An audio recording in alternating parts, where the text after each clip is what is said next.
Soro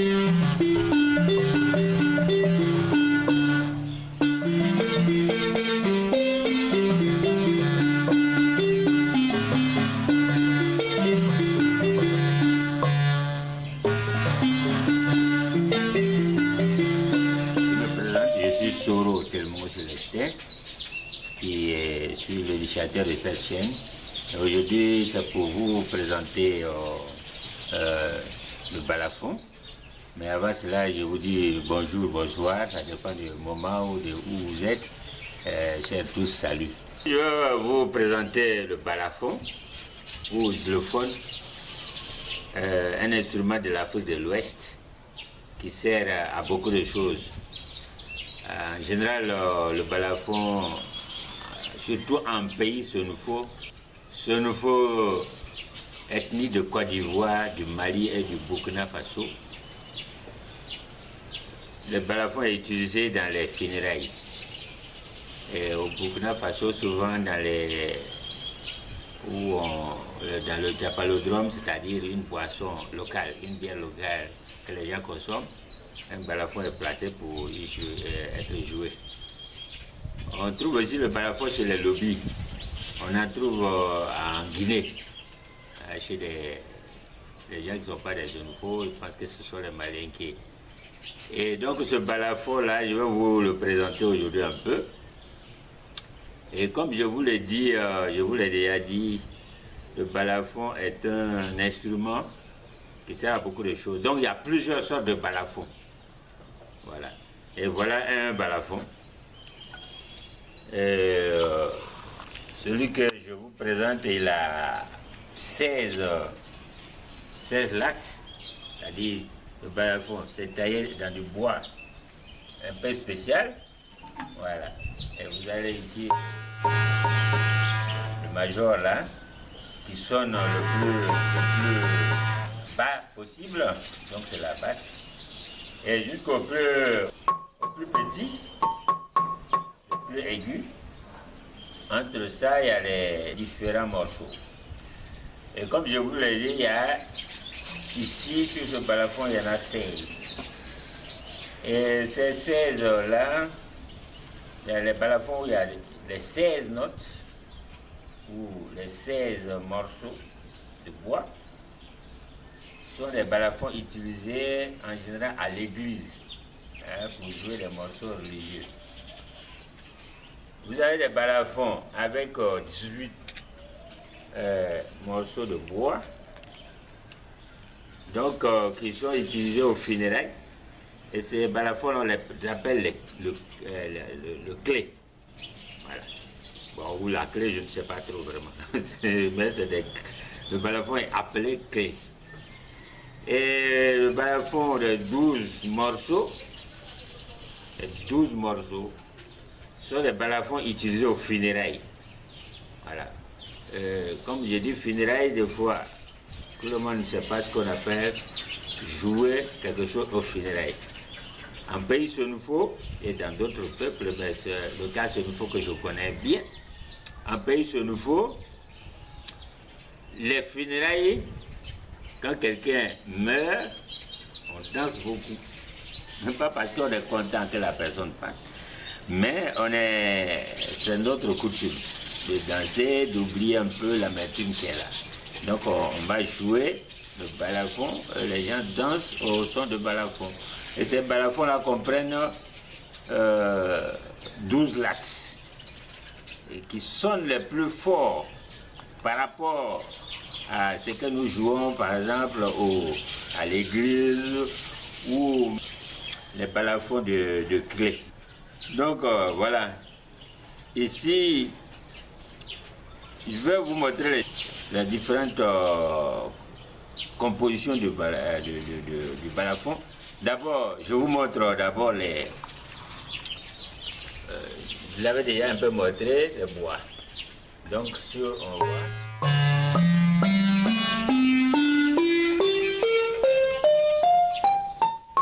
Je vous ai dit que c'était en bois. Et en bois, vous savez que le bois simple ne sonnera pas comme ça. C'est un bois déjà spécial. Mais en plus du fait que ça soit un bois, la manière de fabriquer le balafon est très authentique. On nous a dit que ça vient de chez les génies. Bon, c'est l'habitude dans nos pays.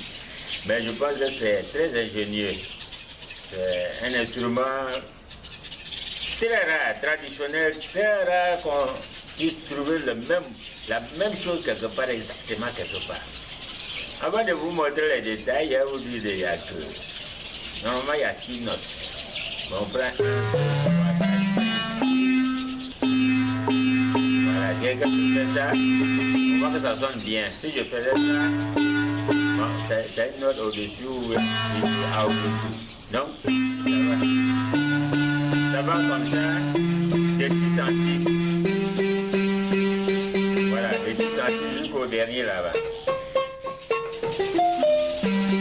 Dans une prochaine vidéo, je vais vous montrer un peu comment on joue. Mais ici, pour vous dire d'abord que, bon, les morceaux sont attachés avec disons, une peau d'animal tissé, filé, qu'on prend pour les attacher. Et en bas aussi se trouve la même chose, une peau qui est faite comme une sorte d'élastique pour permettre au balafon de monter et de descendre facilement, le morceau. Voilà, c'est ce qui donne. Parce que c'était vraiment attaché sur quelque chose, ça bougeait pas, ça ne donnait pas ce son. Mais en plus, vous avez en bas ce qu'on appelle des calébasses, placées en haut. Et si vous voyez bien, on a mis 2 trucs blancs ici. Ce sont des toiles d'araignée. Voilà, les araignées font des toiles comme ça, qu'on colle dessus. Et il faut que ça vibre. Et c'est la vibration. Vous voyez la taille des morceaux ne sont pas les mêmes. Le plus petit au plus grand ici. Et à chaque fois percé de 2 trous. Ce sont ces trous-là qui font ressortir le bruit comme ça. Parce que c'est bien. On a fait en sorte que ça puisse vibrer. Et en plus de ça, les morceaux avec lesquels on joue sont de bois aussi, mais au bout, on voit une sorte de caoutchouc dessus.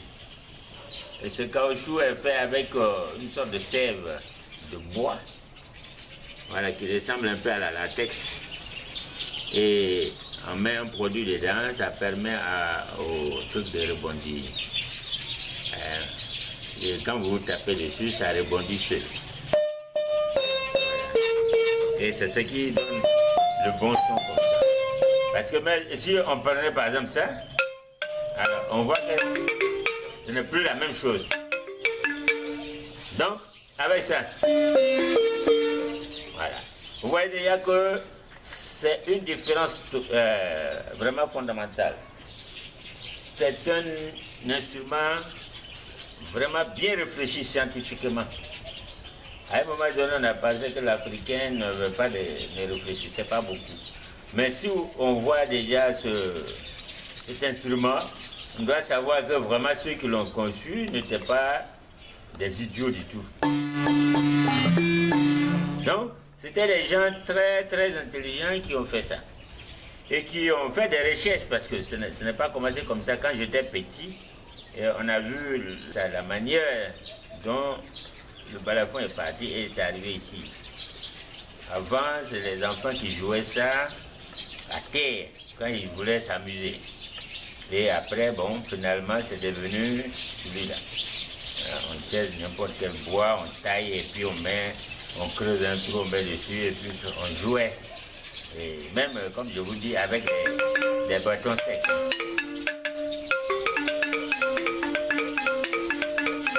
Après, les gens ont vu qu'avec du caoutchouc sur le bout des bâtons,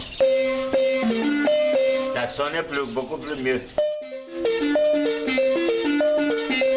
Et après, on a vu aussi que si on met, par exemple, des calebasses en bas, au lieu de que ça soit un trou, ou bien du vide tout simplement en bas de ces morceaux, ça ne donne pas lieu. Avec des calebasses, ça donne. Encore quand on met le toit derrière, ça donne beaucoup mieux. Donc, le balafon commençait de manière brute, avec un morceau de bois, est devenu un peu quelque chose de spécial. Et le bois utilisé ici est appelé le...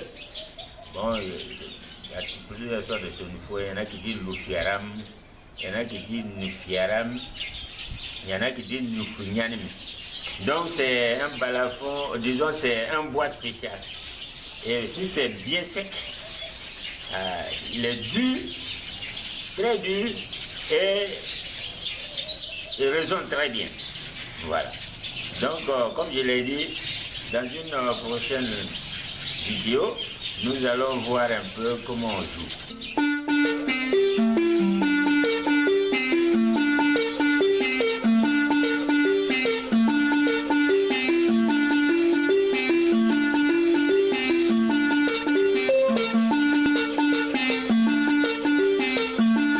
Voilà un peu une différence du même son que je vous montre. Voilà. Mais on va approfondir ça prochainement. Il faut savoir que le balafon est l'instrument qui me plaît le plus. Et chez les sonifos et en Afrique. Vraiment. Tout ce que j'ai déjà vu comme instrument de musique, le balafon est l'un des meilleurs. Le plus bien fait aussi. Sinon le plus bien fait. Alors donc, j'espère que cette vidéo vous a plu. Si ça vous a plu, vous likez. Et si vous vous abonnez à la chaîne, je pense que comme ça, ça nous donne le courage de vous montrer beaucoup de choses. Le pays sonifo est très méconnu. Et nous voulons aussi un peu vous montrer ses merveilles et tout ce qui va avec. Vraiment, merci beaucoup. À bientôt.